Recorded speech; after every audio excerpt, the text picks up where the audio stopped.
வணக்கம். ஆகாஷ்வாணி புதுச்சேரி செய்திச் சுருக்கம் வாசிப்பவர் தெரேசா ஆரோக்கியதாஸ். மை பாரத் பட்ஜெட் வினாடி வினா போட்டிகளில் வெற்றி பெற்றவர்களுடன் பிரதமர் திரு நரேந்திர மோடி நேற்று கலந்துரையாடினார். மத்திய பட்ஜெட் குறித்து இளைஞர்களுடன் கலந்துரையாடுவது இந்த நிகழ்ச்சியின் நோக்கமாகும். நிகழ்ச்சியில் பல்வேறு மாநிலங்கள் மற்றும் யூனியன் பிரதேசங்களை சேர்ந்தவர்கள் பங்கேற்றனர். வளர்ச்சி அடைந்த இந்தியாவை உருவாக்குவதில் இளைய தலைமுறையினரின் பங்கை அதிகரிக்க இந்த போட்டிகள் நடத்தப்பட்டன. இந்த போட்டியில் சுமார் 12 லட்சத்திற்கும் மேற்பட்ட இளைஞர்கள் கலந்து கொண்டனர் என்பது குறிப்பிடத்தக்கதாகும். ஹரிச்சந்த் தாகூரின் 215வது பிறந்தநாளை முன்னிட்டு நடைபெறும் மத்வா தர்ம மேளா நிகழ்வின் தருணத்தில் மத்திய உள்துறை அமைச்சர் திரு அமித்ஷா மத்துவா சமூகத்தினருக்கு வாழ்த்து தெரிவித்துள்ளார்.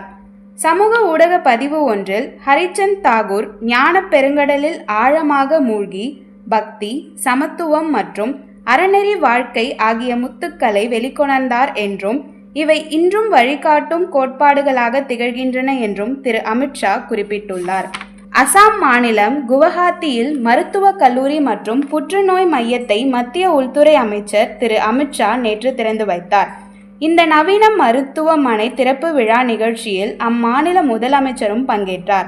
இந்நிகழ்ச்சியில் பேசிய திரு அமித்ஷா, இந்த மருத்துவமனை மற்றும் புற்றுநோய் மையம் இப்பகுதி மக்களுக்கு பெரிதும் உதவியாக இருக்கும் என்று தெரிவித்தார். 19 வயதுக்கு உட்பட்டோருக்கான ஸ்பானிஷ் சர்வதேச பேட்மிண்டன் போட்டியில் ஆடவர் இரட்டையர் மற்றும் கலப்பு இரட்டையர் பிரிவில் இந்திய இணை பட்டம் வென்றது. இத்துடன் இந்த செய்திச் சுருக்கம் நிறைவு பெறுகிறது.